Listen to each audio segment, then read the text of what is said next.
What's up, everybody? Welcome back to RacingDudes.com and welcome back to another one of our Kentucky Derby updates. Well, we got a lot to talk about. We got a lot coming up this week. I thought it was just a super exciting weekend of racing. Once we got to the Rebel Stakes there on Sunday, had to wait a day. It was originally for Saturday. Weather pushed it back to Sunday. Thought it was a good day of racing, though. I thought we learned a lot, honestly, I thought, with this card. So let's get to it. Let's recap what we've got first. We'll recap here, and then we'll get my new top five as well as Jon White's new top five once again this week. So let's get to the Rebel Stakes. Let's recap it first. Of course, a big race there at Oaklawn points, 50 points to the winner. And it came with Cold Battle. Cold Battle gets the job done again, now making it 4 for 4 when racing over the dirt.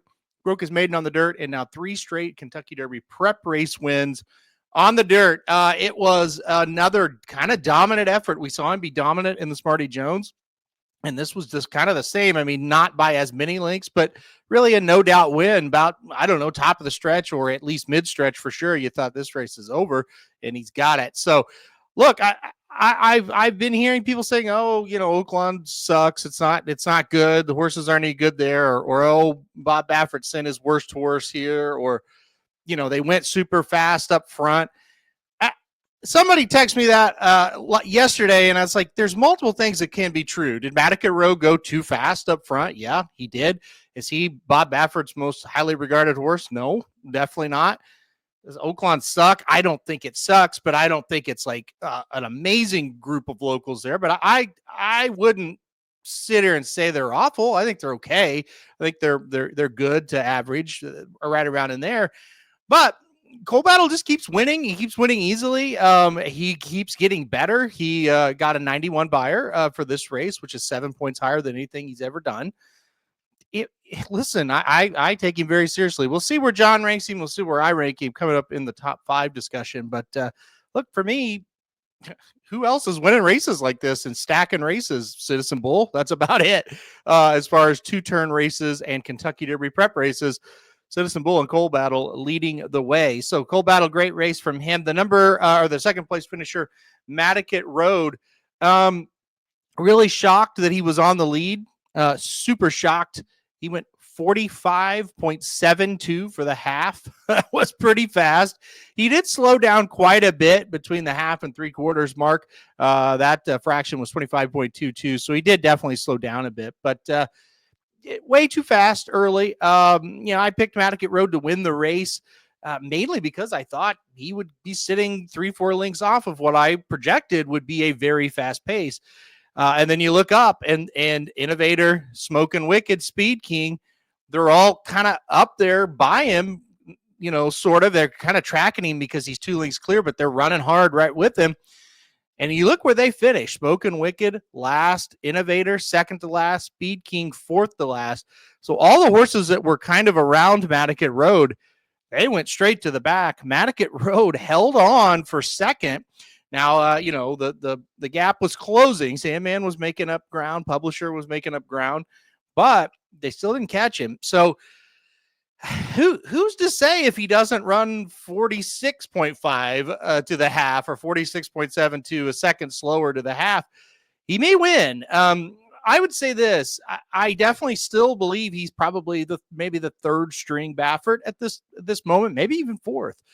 But I do think he showed something that he hadn't really shown us. He's fast early. I don't know why this horse was way behind Citizen Bull when he was going a second and a half slower. Maybe I do. Maybe they set that race up for Citizen Bull because it was all Baffert's. Yeah, okay. I figured it out. But still, with that being said, he did show he's got a lot of talent. He's got maybe a gear early that we didn't know he had. I'd love to see him on the lead. Like I said, going a second and a half slower, like a lot of prep races do materialize, and see if he could kick on and take it. So I still don't think he's great, but he may be a Derby prospect after what we saw. He was one of those rare Bafferts that didn't have a lot of early speed in his prior races, and this time he did. So I still think let's try to just sit him in 3rd, and no matter how fast they're going up front, just try to run like a 47.5 with this horse and see how he closes. I don't know. Mixed signals with him, but I am interested in him going forward. The rest of these, I'm not as much. I was pretty disappointed, honestly, in Sandman. I, he kind of did what I thought he might do. Is he was the horse that had the horrible trip in the Southwest, and everybody was going crazy, and they were right to be going crazy. It was horrible. But then when you did the research for this race, you kind of go back. That was way worse than what he had been doing for sure. But every race, he's kind of just like slow, sluggish. I think this horse has a lot of ability. I think it's more of he's a tappet and he's young and he's trying to figure it out. So I don't know about the Kentucky Derby. Maybe down the road, this horse will figure it out, but kind of done with him a little bit. Publisher ran fourth. He was kind of a wise guy horse. Look, he's good, but he can't win. And he's kind of like Salmon in a way. It's like he kind of makes his own trouble at times. So again, I'm talking about Derby horses. I'm just not sure though about those two. Tistastic is who he is. And then the rest down just weren't quite good enough. Speaking, the horse that won the Southwest, I really kind of thought he would be out there setting the pace where Matticat Road was. And when he didn't get the lead, he just kind of never got comfortable. So I don't know, maybe if there's another race where he can get the lead, he can rebound, but not overly excited about him either going forward, at least for the Kentucky Derby. So Gold Battle, Matticat Road, those are the two I'm interested in going forward. All right, let's talk about the maiden special weight that happened.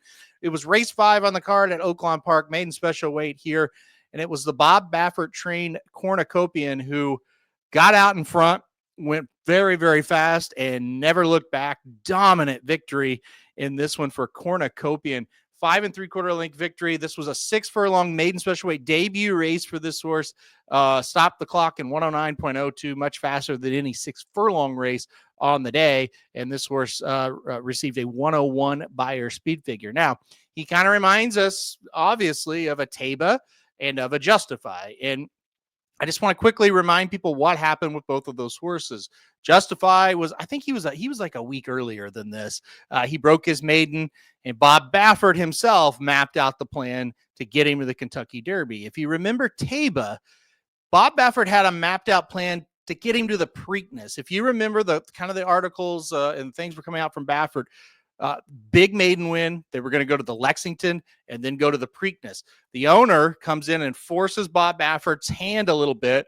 And then the horse has to change trainers because that was during that whole stupidity as well. So goes to the San Antonio Derby, wins, and then goes to the Kentucky Derby. It was too much, too quick. I think Bob Baffert knew that, and that's why he kind of wanted to take that alternate route and a little bit more of a logical approach. It did work in the short term. He won the San Antonio Derby. In the long term, I truly believe running him that early in that race, that quick, kind of messed up the rest of his career, to be honest. He still had a couple of wins, but I thought it screwed him up.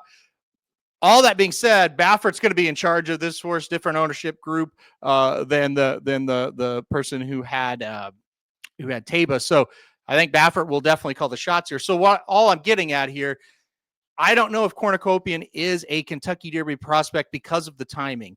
I look at this and go, okay, you could take the Taba route, force him, quote unquote, force him into a Kentucky Derby prep race if he wins, and it's exactly like Taba, right? Third race, Kentucky Derby. We'll see what happens. You could kind of take what he kind of wanted to do with Taba, which was maybe run him in the Lexington and then maybe go to the Preakness, or the way this horse is bred and the way he runs and he's still, I think, sprinter, miler, maybe where he's at. You could also take the approach of let's find maybe an allowance next, and then maybe go to the Pat Day Mile, and that be his third start. If he wins that one, maybe you look at the Preakness or the Belmont, something like that to stretch him out with. So there's a lot of different options. I don't know what they're thinking in that barn as far as is he like a Derby horse? Is he going to be a sprinter? I have no idea, but it will be fascinating to see kind of the path that they try to take with him. There's no question, like, when Barnes, maybe not even his first race, but when Barnes won his second race, everybody's going nuts about him. And we'll talk about Barnes in a minute, actually. But I think this horse has shown more just pure raw talent than Barnes or even Citizen Bull. Now, again, I'm not talking about in terms of can he win the Kentucky Derby, in terms of me just throw out 10 horses, let's say, in that are on the Derby trail or whatever, throw out their debuts. This one stands out to me, right? I mean, he certainly seems to have a massive amount of talent. So again, I don't know that he's going to be a Derby horse. I don't even know how the Triple Crown like picture fits with him, but he's super interesting, and I'll be very curious to see what they try to do next. I think if they sprint him next, I think we can pretty much assume the Pat Day Mile was probably more of a realistic option, but I think they stretch him out to 2 turns and he does well, then maybe we could see him somewhere else. But an exciting prospect for Cornucopian. We'll see what happens with him next. All right, that's enough talk of him. Let's go to the top 5s now. And we've got a new top 5 from both Jon and I. I will read off Jon's first as I have the button there. All right, so the number 5 horse for Jon, Captain Cook, once again this week. Winner of the Withers. We'll see him in the Wood. And yeah, he's a serious prospect for Rick Dutrow, no doubt about it. The number 4 is Sovereignty. We're going to see him this weekend. And so he's kind of been in a holding pattern. We're just waiting and waiting and waiting. We'll see him in the Fountain of Youth. We'll see what he does this weekend in a field of 8. And look, I think it's a pretty good field. I think it's going to be a very interesting race. So keep an eye on Sovereignty this weekend. The number 3, Coal Battle, and that is his new horse at number 3, Coal Battle. And Jon wrote to me last night and he said Magnitude obviously was number 3 last week. He's off the trail. I think maybe like a day after we recorded this, it was announced that he was off the trail. So you need a new horse at number 3, and it was Coal Battle for Jon. He especially likes 2 things about Coal Battle. First, he has yet to lose when racing on the dirt. We mentioned that, and that's obviously huge. Second, in terms of running style, Coal Battle has shown the versatility, which is very true. Jon goes on to say he has won when showing early speed, and he's also won when coming from far off the pace. So, and I think that's very important because as we know in the Derby, sometimes you get weird stuff happen to you, right? And stuff that maybe you're in a situation you've never been in. This horse has kind of done it all. So that is good as well. So number 3, Coal Battle there for Jon. Number 2 is Citizen Bull. We'll see him in the Santa Anita Derby next. He's skipping this middle round going to the late round of preps there in the Santa Anita Derby. And then we will see the number 1 horse on Jon's rankings. That is Barnes, and we'll see him in the San Felipe. Well, we think we will. The card has not drawn yet, but it is supposed to draw today, Monday, as I'm recording this, and he's supposed to be there. So Barnes, number 1 for Jon. We'll see him in the San Felipe, and we'll see. Stretching out to 2 turns for the first time. We'll see if he'll get it done. All right, let's keep it going.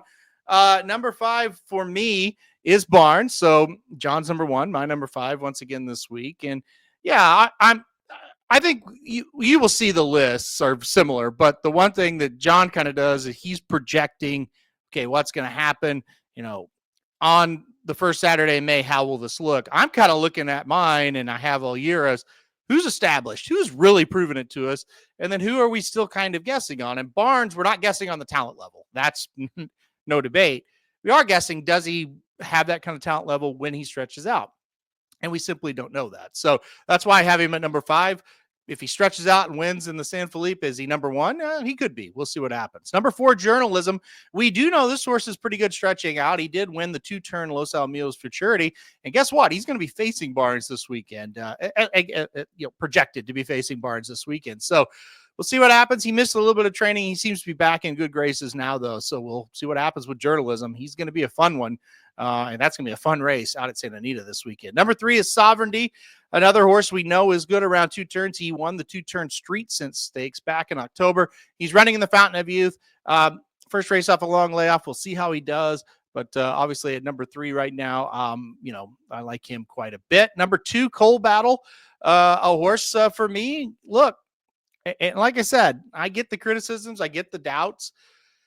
4 for 4 on the dirt. Really never been close to losing a dirt race. Springboard Mile, I guess you could say, was close. But I only won by half at about mid-stretch. You knew he was going to win. 3 Kentucky Derby prep races have been won by this colt. Look, he's established himself. Will he end up being number 2? Will he be my second pick on Kentucky Derby Day? I don't know. But as of right now, I don't know who's better, right? As far as the horses I have ranked behind him, let's see what Sovereignty, Journalism, Barnes can do. If they're really impressive, yeah, sure, I'll move them. But we don't know what they will be. We don't know what Barnes is going to be stretching out. We don't know what Journalism and Sovereignty are going to do as 3-year-olds. We haven't seen them. What if they're pulling East Avenue, right? So, look, I've got Coal Battle number 2. He's proven an awful lot to me. And then finally, once again, and this has been from the second week in November now to the last week in February. Citizen Bull has been my number one horse. Obviously, he's going to stay there. We'll see. I have said since November, I'm not thinking this is some kind of monster. I'm ready to move somebody up. I haven't seen it. Just haven't seen it. Maybe it is Barnes. Maybe it is journalism, sovereignty. Maybe it's somebody. But as of right now, Citizen Bull, number one for me once again this week. All right. Now let's get to what's coming up. I'll put this back up on the screen now. We've got 3 Kentucky Derby prep races coming up here. It's going to be fun. The first one is the Fountain of Youth. I've got up on the screen. The preview for that race is out right now.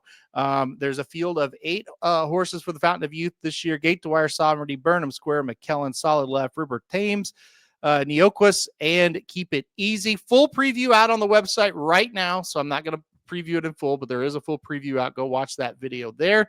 The Gotham Stakes also drew yesterday. Field of 10 there.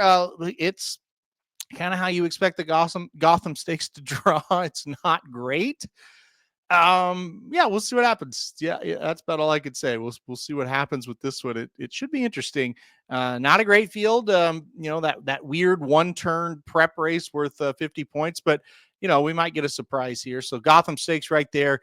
Field of 10. Full preview for the Gotham coming out just a little bit later. It might be out by the time you're listening to this. We'll see, but it'll be out here later on Monday. And then finally, we don't have it yet, but we do have a field, or we will have a field, I should say, for the San Felipe at Santa Anita. That will be a very good card. It's projected to have Barnes, Journalism, and Rodriguez. We'll see if they all enter. We'll see what happens, but that should be really good. It is Big Cap Day at Santa Anita as well. That is always a great, great time.